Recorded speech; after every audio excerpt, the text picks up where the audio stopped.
Olá, povo querido, tudo bem? Sejam todos muito bem-vindos.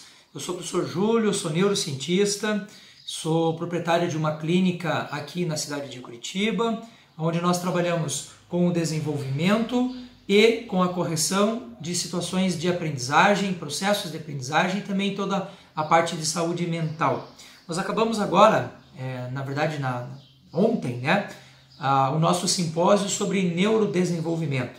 E lá no simpósio, o pessoal levantou uma questão que motivou a existência deste vídeo e dos próximos vídeos que eu vou fazer aqui para vocês.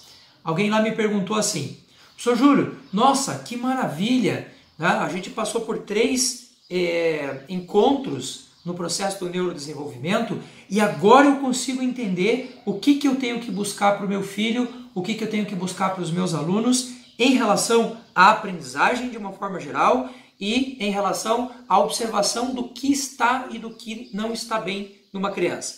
Por quê? Normalmente a gente vai fazer essa questão da avaliação lá na escola e a gente vai entender que a avaliação é igual à prova. Na verdade, gente, a prova não prova nada. A prova não prova nada, é um sistema falido que já não deveria existir faz muito tempo. Porque a gente faz as coisas de maneira muito incorreta, faz as coisas de uma maneira errada. Avaliar uma criança, avaliar a aprendizagem é uma coisa muito maior, muito mais complexa e exige da escola, exige dos professores e exige dos pais um conhecimento que a imensa maioria das pessoas não tem.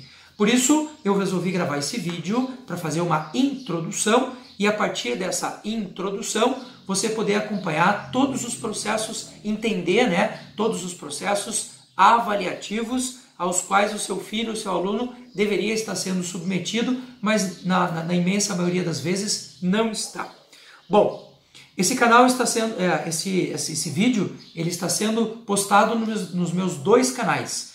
Para você que está me assistindo no canal Ciência da Emoção e para você que está me assistindo no meu canal Ciência do Aprender, que aliás, sugiro a vocês que quem está num e não está no outro, faça lá também a sua inscrição, porque eu tenho funções diferentes, objetivos diferentes para cada um deles, tá bom? Então vamos começar assim. Professor Júlio, como é que se define aprendizagem? O que é aprender alguma coisa? Então eu vou te explicar aqui o conceito de aprendizagem conforme a neurociência.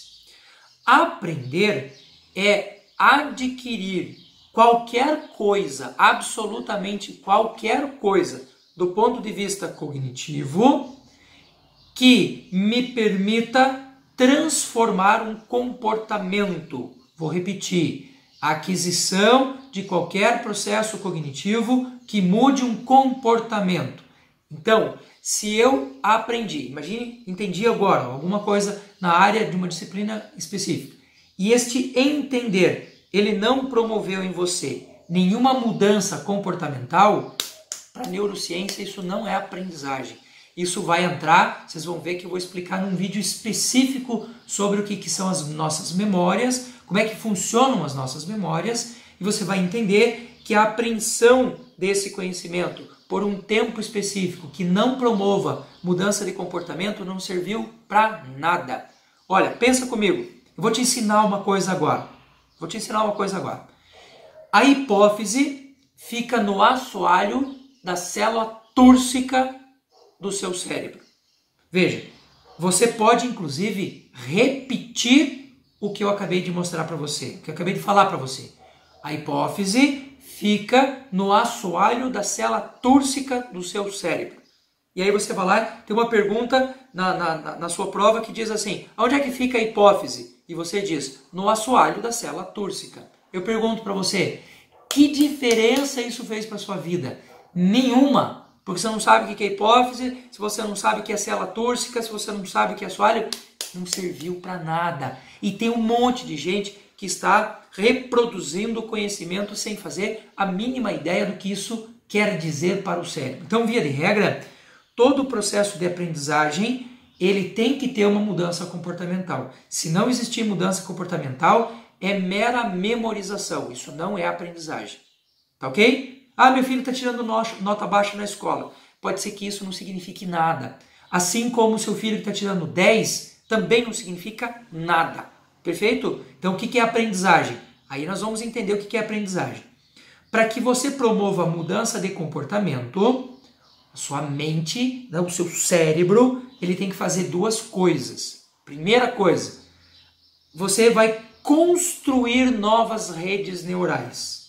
Então, quando uma pessoa faz um exercício de matemática, entenda, põe isso na sua cabeça. Nem sempre ele vai praticar aquele exercício da matemática. Talvez você aprenda ali por exemplo, uma fórmula de Bhaskara e você não use em lugar nenhum da sua vida. Porém, se isso mudou as redes neurais que me permitem mudar o meu comportamento racional, lógico, operativo, isto é aprendizagem.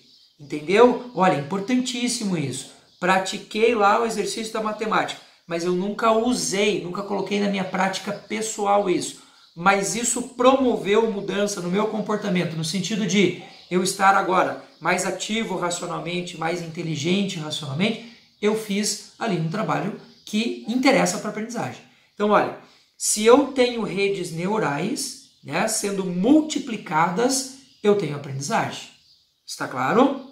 Segundo, as redes neurais que já existem, que já estão lá no seu cérebro, que agora estão se comunicando com este neurônio aqui, e por um processo escolar, por um jogo que você faça, por uma estimulação neural que você faz, ele passa a se comunicar com este aqui, houve mudança nessa estruturação. Portanto, também há aprendizagem. Então, importantíssimo, o conceito de aprendizagem tem que estar consolidado em você. Quando há mudança estrutural do cérebro, seja criando novas relações, seja reestruturando, e isso impacta no meu comportamento, então nós temos aprendizagem. Quando a criança vem aqui para a clínica, quando o adulto vem aqui para a clínica, e a pessoa me diz assim, eu quero me desenvolver mais, ou eu quero avaliar a minha aprendizagem, agora nós vamos entrar nas 3 funções da aprendizagem. As 3 funções são 3 categorias que nós avaliamos aqui para saber se essa mudança que eu acabei de falar para você, ela aconteceu, aí sim nós vamos fragmentar em alguns elementos. Então, presta atenção. São 3 as funções, tá bom? Então, nós temos as funções cognitivas, aonde nós avaliamos o input, como é que isso está entrando na criança, se está ou não entrando. Por exemplo, uma criança que tem dificuldade auditiva e a minha fonoaudióloga percebeu esse processo, ela identificou uma falha de input, ou seja, não está entrando nada. Então, o que os nossos fonoterapeutas vão fazer? O que é que o nosso psicomotricista vai fazer? O que é que o nosso neuropsicólogo vai fazer? Ele vai avaliar essas funções as categorias dentro dessa função chamada função cognitiva. Então, lá estão input, memória de trabalho, memória semântica, memória de longo prazo e os outputs, é como isso sai. Né? Então, a criança vai aprender matemática, mas ela não consegue enxergar para ver o que o professor está desenhando ali. Ela tem uma falha de input, é uma falha física, é uma questão biológica, a gente precisa analisar. Percebeu? O processamento dessa informação, ela faz parte desse conjunto que nós chamamos aqui de funções cognitivas. Show de bola? Eu vou fazer um vídeo só para a função cognitiva. Nós vamos entrar, olhar cada uma delas, como é que cada uma delas funciona. Perfeito? Segunda função, nós temos as funções executivas. Pense que a palavra executivo vem de executar. Então, como é que eu executo o meu planejamento? Como é que eu executo o meu controle inibitório? Como é que eu executo o meu processo de raciocínio? Então, tem várias funções executivas. Eu vou fazer um vídeo específico sobre funções executivas, que aí você vai ter uma noção do que tem que se avaliar. Uma criança que não consegue, diante de um prato de comida, esperar todo mundo sentar na mesa para poder comer com todo mundo. Ela tem aí um problema numa das funções executivas, que é o controle inibitório. Se ela não consegue inibir a sua vontade diante de uma situação como essa, então a gente vai fazer uma avaliação, vai fazer todo um processo de estimulação para que ela passe a desenvolver esse controle inibitório. Perfeito? E por que esse vídeo também está sendo exibido aqui no nosso canal Ciência da Emoção, se o professor Júlio está falando de aprendizagem?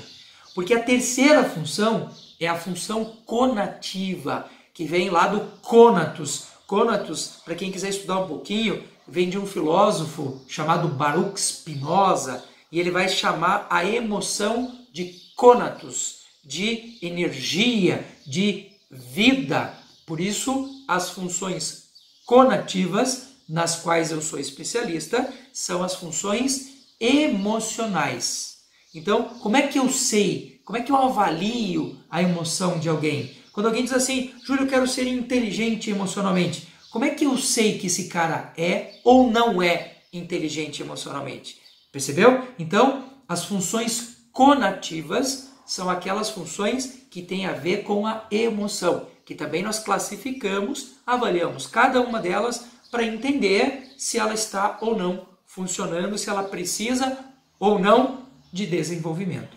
Perfeito? Então esse primeiro vídeo ele é introdutório, porque a gente vai falar basicamente o que é a aprendizagem, para que a gente possa saber o que avaliar dentro da aprendizagem. Gente, pelo amor de Deus, põe na sua cabeça de uma vez por todas, prova não avalia aprendizagem. Prova é um instrumento dentro das funções cognitivas que me permitem entender uma questão muito particular, muito pequena e que não avalia a aprendizagem. A aprendizagem é muito maior. Meu sonho é que um dia especialistas da área das funções cognitivas, das funções executivas e das funções conativas estejam dentro da escola, que os pais passem a se interessar por isso, que as pessoas passem a procurar entender um pouco mais como é que funciona cada uma delas, para poder dizer, meu filho aprendeu, meu filho não aprendeu. Ah, meu filho tirou 10 na prova, ele aprendeu tudo. Uma semana depois não sabe mais nada. Então, vamos fazer um vídeo específico para cada uma delas nas 3 próximas semanas, ou talvez eu até faça isso um pouco mais rápido, dependendo das minhas viagens, dos meus atendimentos aqui, para poder municiar você, para você poder inclusive ter munição para conseguir conversar com as pessoas e dizer, puxa, meu filho é um bom aprendente, meu filho não é um bom aprendente. Ah, meu filho é autista, ele tem dificuldades de aprendizagem. Será? Que tipo de dificuldade? Onde é que você está olhando? Ah, meu filho tem TDAH, transtorno de déficit de atenção e hiperatividade. Ele não aprende, mas ele sabe todos os jogos que vão acontecer do time dele, ele sabe todas as cartinhas do baralho lá de coleção de figurinhas que ele tem. Como é que ele não aprende? Pode ser que ele não tenha um bom desempenho escolar. São coisas muito diferentes e a gente vai avaliar cada uma delas, tá bom? Então, segue aí para vocês esse vídeo. Para todo mundo que você achar interessante, divulgue. Se você precisar, mande lá o nosso canal. Se você está no Ciência da Emoção, se inscreva no Ciência do Aprender e vice-versa, porque a gente vai desenrolando esse novelo aí que é extremamente importante para a gente poder entender a aprendizagem. Tá bom? Grande abraço a todos e até o próximo vídeo.